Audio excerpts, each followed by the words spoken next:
Esta semana se conoció una cifra desde China que alarmó a los mercados mundiales y los hizo bajar. El país asiático rebajó su proyección de crecimiento para este año, pero aumentará al mismo tiempo su presupuesto en defensa. Para conversar sobre la situación actual del país asiático, nos encontramos con alguien que conoce muy bien esa realidad. Me refiero al ex embajador de Chile en China, Fernando Reyes Mata.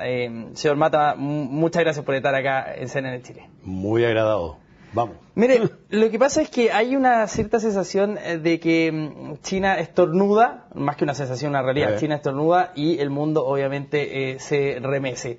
Con este anuncio de una rebaja en el crecimiento para el 2012, ¿cómo se interpreta de aquí al futuro, cierto, desde esa parte del mundo? Bueno, yo diría primero que el 7.5% de crecimiento no es tan malo, ¿no? Para muchos lugares del mundo, Europa, Estados Unidos, etcétera.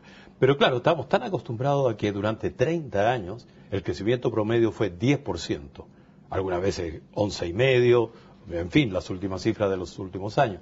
Que de pronto que China diga voy a crecer al 7.5%, pero esto es un indicador clave de otra cosa. China está haciendo un aterrizaje suave con su economía.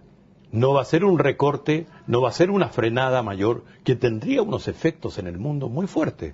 De tal modo que casi habría que decir que más que encender luces rojas, habría que estar tranquilo porque China está manejando el aterrizaje de su economía para pasar de un crecimiento muy acelerado que tuvo, como lo conocimos, a uno que tenga condiciones más pausadas, por llamarlo así. Claro, el anuncio que se va a conocer se dio en el contexto de la inauguración de la Asamblea Nacional Popular, o más bien, para ponerlo en términos del Congreso, la inauguración. Se reúne todos los marzos de cada año.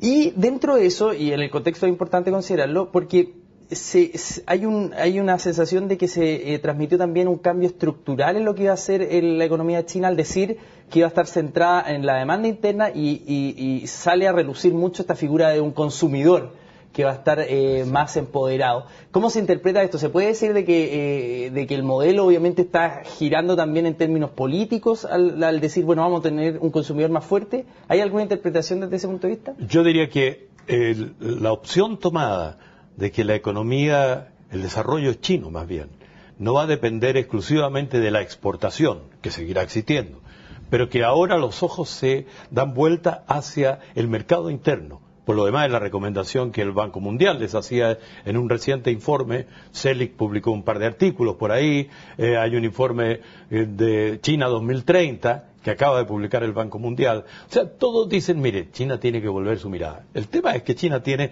como 700 millones más o menos de reserva de mercado para el consumo interno, de tal modo que es muy grande el espacio de crecimiento que tiene. Por lo demás, fue la respuesta que también tuvo el 2008, cuando estalló la crisis económica mundial. ¿Qué dijo China? Pongo 585.000 millones de dólares para desarrollo interno, porque la mejor respuesta a la crisis mundial es que la economía interna de China no se altere. Eso ahora lo aplican ya no en función de la crisis, sino en función de su propia estrategia que tendrá que seguir la quinta generación de gobierno que llega precisamente ahora en el próximo Congreso de octubre. Y en ese sentido, ¿cómo se conjuga un gobierno comunista, cierto? Sí. Con esta estructura de mercado que tiene a un consumidor como figura principal. Bueno, es el llamado capitalismo con características chinas, ¿eh? O el socialismo capitalista. Ellos usan 2-3 términos: el socialismo de mercado, cualquiera de las acepciones que en su momento se pusieron en marcha el proceso y la transformación. Pero lo importante es que también tenemos que darnos cuenta que este desarrollo con características fuertes de mercado tiene un manejo donde el 30% de la economía son empresas que están en manos estatales. Las grandes empresas son estatales. Lo que pasa es que son estatales con exigencias de cumplimiento en las metas y con resultados que cada vez van a ser más duros, más significativos. Entonces, aquí lo que estamos viviendo en este año para adelante son transformaciones estratégicas muy interesantes. China quiere controlar la inflación, desde luego. Quiere que no haya efectos sociales, por lo cual el costo de las viviendas no puede seguir siendo como era. Quiere tener un manejo más fuerte, directo a las nuevas demandas de una clase media que ha ido emergiendo y que con el consumo interno se va a expandir mucho más. De los 300 y tantos millones de ahora, vamos a tener al 2020 alrededor de 620, 630 millones de personas en clase media en China. Todo eso en términos de consumo, todo lo que significa. Usted tocaba un punto interesante que es esto del ingreso a las personas también, es decir, ir nivelando también el nivel de ingreso que puedan tener las personas, lo que va a llevar a que aumente quizás la clase media también. ¿Cómo se explica entonces que haya, o cómo interpreta usted esos anuncios respecto de la efervescencia que vive China en muchos aspectos étnicos, bueno, el tema de Tíbet, pero en general hay efervescencias que van en lo social y que obviamente muchas veces son reprimidas con violencia?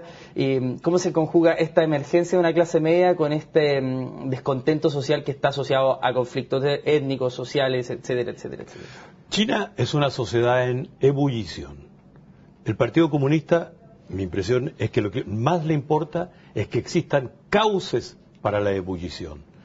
Fíjese que China es el único país que da cuenta pública todos los años de cuántas protestas hubo. El año pasado fueron más de 85.000 protestas y las da a conocer. Existieron con características intermedias, mayores, menores. Las protestas de los vecinos que no quieren que los saquen de donde vivieron por siglos, a los alrededores en departamentos nuevos, modernos, pero que dicen eso es otra cosa. Las protestas de los taxistas porque subió la gasolina. Las protestas, mil cosas, existen. Al mismo tiempo existe una dinámica nueva de tratar estas protestas. En el pasado se negaban los conflictos. En el actual yo diría que la clave que tiene este gobierno, pero sobre todo la generación que viene, es darle cauce a los conflictos, anticiparse.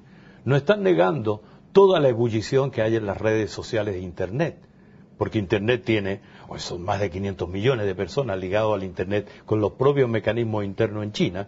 Eso significa que hay un ir y venir de comunicación dentro de China que nunca existió. Eso es lo nuevo. Claro, pero no hay que conocer que muchas veces hay denuncias de censura a los medios de comunicación en ese sentido. Y quizás hay otro tema que también llama la atención de estos anuncios que se conocen desde China, es el aumento en el presupuesto de defensa. Porque por un lado uno dice, bueno, ¿cómo un país va a crecer menos, pero a la vez también va a invertir en defensa y el aumento va por sobre el 10%? Es decir, ¿hay ahí una contradicción que quizás salta a la vista o no es una contradicción? O sea, hay crecimiento, este año es 10.7 en el presupuesto respecto del gasto del año pasado, pero en el 2011 respecto al 2010 fue un crecimiento del 11 y tanto, 11,8, algo así, no me acuerdo la cifra exacta. Lo que importa es que estos 10.500 millones más de dólares en defensa de este año, sumados en su total, son una cifra todavía muy lejana del gasto de la principal potencia militar en el mundo. O sea, ayer yo leía un informe bastante objetivo de CIPRI, que es una institución que existe con sede en Estocolmo y que analiza el gasto militar. Y decía, con el crecimiento que China tiene hoy del gasto militar, para que llegara a tener el gasto que tiene Estados Unidos hoy, o el presupuesto militar, tendría que llegar al 2050. Otro dato importante, como hasta hoy la Unión Europea no le vende armamento o tecnología militar a China, derivado de aquel conflicto de Tiananmen, etcétera, hasta hoy no se hace. Entonces, China está gastando cada vez más ¿en qué? En desarrollar tecnología sofisticada militar. Entonces, también el tema es no cuánto gasta, sino en quién lo está gastando. Y por supuesto que es un gasto militar ligado con el peso específico que comienza a tener con los conflictos globales. La primera vez en la historia de China, desde hace 500 años, que barcos de submarina salieron más allá del mar de la China fue ahora, el año pasado. Sí, sin duda que claro, sin duda que hay muchos temas. Nos queda obviamente pendiente el tema de las nuevas propuestas sobre el medio ambiente, pero sin lugar a dudas seguiremos conversando sobre China durante todo este año porque siempre hay que estar atento a lo que ocurre en el país asiático. Señor ex embajador Fernando Reyes Mata, muchas gracias por esta conversación acá. A la verdad. Y nosotros, como siempre, los dejamos invitados a seguir informándose acá en las pantallas de CNN Chile.